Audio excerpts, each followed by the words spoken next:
Hi అండి. Welcome to STV. నేను మీ అభి. 12,000 ఇందిరమ్మ ఇండ్లకు ముగ్గు పోసిండ్రు.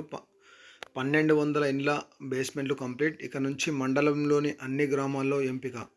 ఫస్ట్ ఫేజ్‌లో మండలానికి ఒక గ్రామాన్ని మాత్రమే సెలెక్ట్ చేసి ఇందిరమ్మ ఇండ్లను ప్రభుత్వం మంజూరు చేసింది. ఇక నుంచి మండలంలోని అన్ని గ్రామాల్లో లబ్ధిదారుల ఎంపిక పూర్తి చేయాలని ఉన్నతాధికారులు, కలెక్టర్లను ఆదేశించారు.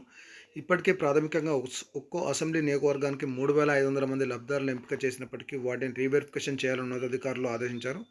అర్హులకే స్కీమ్ వర్తింపజేయాలని చెప్పేసి ప్రభుత్వం, మంత్రులు, ఎమ్మెల్యేలు ముందు నుంచి చెప్తున్నారు. లబ్ధిదారుల వివరాలను గ్రామ సభల్లో వెల్లడించాలని చెప్పేసి ప్రభుత్వం అయితే స్పష్టమైంది. దీంతో కలెక్టర్లు, ఎంపీడీఓలు, హౌసింగ్ అధికారులు అయితే జాగ్రత్తలు తీసుకుంటూ లబ్ధిదారులు అయితే ఎంపిక చేస్తున్నారు. చూసుకోవచ్చు, ఇక్కడ ఏదైతే ఇందిరమ్మ ఇండ్లు ఉన్నాయో మనం గతం నుంచే చెప్పుకున్నాం.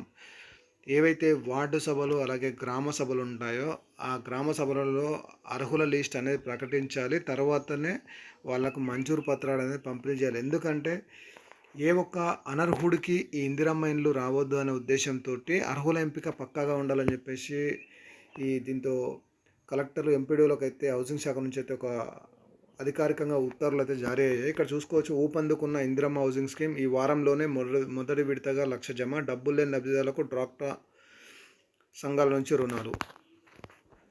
వివరాలకు వెళ్ళిపోదాం. రాష్ట్ర వ్యాప్తంగా ఇందిరమ్మ ఇళ్ల నిర్మాణ పనులు వేగంగా కొనసాగుతున్నాయి. తొలి దశలో భాగంగా జనవరి 26న 71,000 మందికి ప్రభుత్వం ఇండ్ల మంజూరు పత్రాలు అందించింది. రీవెరిఫికేషన్లో 6,000 మందిని అధికారులు అనర్హులుగా తేల్చి తొలగించారు. చివరికి 65,000 మందిని అర్హులుగా గుర్తించారు.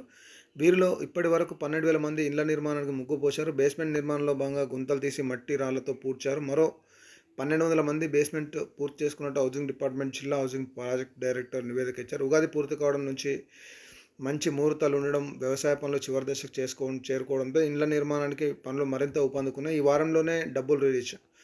ఇందిరమ్మ ఇంటి నిర్మాణం కోసం ప్రభుత్వం 4 దశల్లో 5 లక్షలను లబ్ధిదారుడు బ్యాంక్ ఖాతాలో జమ చేస్తుంది. తొలి దశలో బేస్మెంట్ కంప్లీట్ అయ్యాక ₹1,00,000 జమ చేయాలి. ప్రభుత్వం రాష్ట్రవ్యాప్తంగా 1,200 మంది బేస్మెంట్ పనులు పూర్తి చేసుకున్నారు. ఈ నెల చివరికల్లా మరో 1,000 మంది లబ్ధిదారులు పునాది పనులు పూర్తి చేస్తారని అధికారులు చెప్తున్నారు. బేస్మెంట్ కంప్లీట్ చేసిన అందరికీ మొదటి విడత భాగంలో ఇచ్చేందుకు ప్రభుత్వం సిద్ధమైంది. ఈ వారంలోనే డబ్బులు రిలీజ్ చేస్తామని చెప్పేసి అధికారులు అయితే చెప్తున్నారు. ఈ నిధులన్నీ జిల్లా ట్రెజరీలో ఉంటాయి. ఇక్కడ చూసొచ్చు, ట్రెజరీ అంటే ఏంటంటే మనకు ఏదైతే మన శాలరీలకు కానీ లేకపోతే ఎవరికైనా ఇచ్చేది ఉంటే ఏదైతే అమౌంట్ ఉంటుందో ట్రెజరీ దగ్గర ఉంటుందన్నమాట. అంటే ట్రెజరీ పని ఏంటంటే ఏదైతే డిపార్ట్మెంట్కి ఇవ్వాలో ఇవ్వనీకి మాత్రమే, అంటే మళ్ళీ తీసుకోవడానికి అయితే ఆప్షన్ ఉండదు. అంటే అందరు అధికారులు మొత్తం అన్ని సంతకాలు అయిపోయిన తర్వాత ట్రెజరీ అనేది డబ్బులు రిలీజ్ చేస్తుంది అనమాట. ఇక్కడ చూసుకోవచ్చు, కొందరు వద్ద డబ్బులు లేక ప్రారంభం కాని పనులు. లబ్ధిదారులు భూమి లేని కూలీలు, దివ్యాంగులు, వితంతువులు ఎక్కువగా మంది ఉన్నారు. ఇంటి నిర్మాణ పనులు ప్రారంభించేందుకు డబ్బులు లేవని లబ్ధిదారు పంచాయతీ కార్యదర్శి దృష్టికి తీసుకెళ్లి ఇదే విషయాన్ని హౌసింగ్ డిఏఈలు, ఎంపీడీఓలు, ఆయా జిల్లా కలెక్టర్ గురించి లబ్ధిదారుల సమస్యను కలెక్టర్, హౌసింగ్ ఉన్నతాధికారులు దృష్టికి తీసుకెళ్లారు.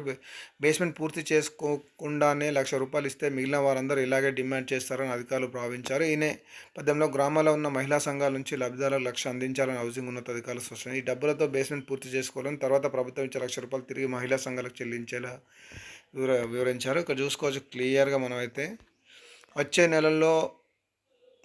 3 నెలల్లో పనులు వేగంగా. రాష్ట్ర వ్యాప్తంగా వరి కోతలు ప్రారంభమై ఈ నెలాఖరుకి వడ్ల అమ్మకం, గడ్డి తోలడం, మిర్చి పంట పనులు పూర్తవుతాయి. ఇది వచ్చే 3 నెలల్లో ఈ ఏదైతే పనులు ఉంటాయో అవి కూలీల కొరత కూడా ఉండదని చెప్పేసి ఇక్కడ మొత్తానికైతే మనం చూసుకోవచ్చు. జూన్ కల్లా సుమారు 45,000 ఇండ్ల బేస్మెంట్తో పాటు గోడలు కట్టే పనులు కూడా పూర్తి అధికారులు అయితే లబ్ధిదారులకు అవగాహన కల్పిస్తూ ఆ ఫోటోలు అయితే అప్లోడ్ చేస్తారు. ఇటీవల నిర్వహించిన వీడియో కాన్ఫరెన్స్లో అడిషనల్ కలెక్టర్, హౌసింగ్ పీడీలు, డిఈఏఈలు, ఎంపీడీఓలు, హౌసింగ్ సెక్రటరీ, ఎండీలు అయితే ఆదేశించడం అయితే చూసుకోవచ్చు. ఏదైతే ఇందిరమ్మ ఇల్లు ఉందో దానికి సంబంధించి రాబోయే ఏవైతే ఎలక్షన్స్ ఉన్నాయో స్థానిక ఎలక్షన్ అంతకుముందే వీలైనంత వరకు ఇందిరమ్మ ఇల్లు పేదల ప్రజలకు అందించాలనే ఉద్దేశంతో రాష్ట్ర ప్రభుత్వం అయితే ఒక అడుగు ముందేసిందని చెప్పవచ్చు. మనకు ఇక దీనికి సంబంధించి ఎలాంటి అప్డేట్ ఉన్నా మరొక వీడియోతో ముందుకైతే వస్తాను. మన ఛానల్ అయితే సబ్స్క్రైబ్ చేయండి, లైక్ చేయండి, సపోర్ట్ చేయండి. అలాగే తెలంగాణ వ్యాప్తంగా ఎవరైతే ఇందిరమ్మ ఇళ్ళ కోసం ఎదురు చూస్తున్నారో ఇక్కడ మనం క్లియర్ ఇక్కడ నుంచి మండలంలోని అన్ని గ్రామాల్లో ఎంపీగా ఏంటంటే అప్పుడు టైం లేక ఏంటంటే స్కీమ్ ఎట్లా అమలవుతుంది ఏంటని ఒక పైలట్ ప్రాజెక్ట్ కింద కొన్ని ఎంపిక చేసిన గ్రామాల్లో మాత్రమే ఈ ఇందిరమ్మ ఇల్లు అనేది పంపిణీ చేశారు. అయితే అవి విజయవంతంగా అవుతున్నందున ఈ రాష్ట్ర వ్యాప్తంగా ఈ స్కీమ్ అయితే మరికొద్ది రోజుల్లో ఇంప్లిమెంట్ అవుతుందని చెప్పేసి మనం చూసుకోవచ్చు ఇక్కడ. ప్రభుత్వం కూడా అదే చెప్తుంది. ఆల్రెడీ దీనికి సంబంధించి మంత్రి పొంగులేటి శ్రీనివాసరెడ్డి గారు కూడా ఆల్రెడీ దీనికి సంబంధించి అధికారికంగా కలెక్టర్లకైతే ఆదేశాలైతే జారీ వీలైనంత త్వరగా ఈ లబ్ధిదారుల ఎంపిక జరగాలని చెప్పేసి.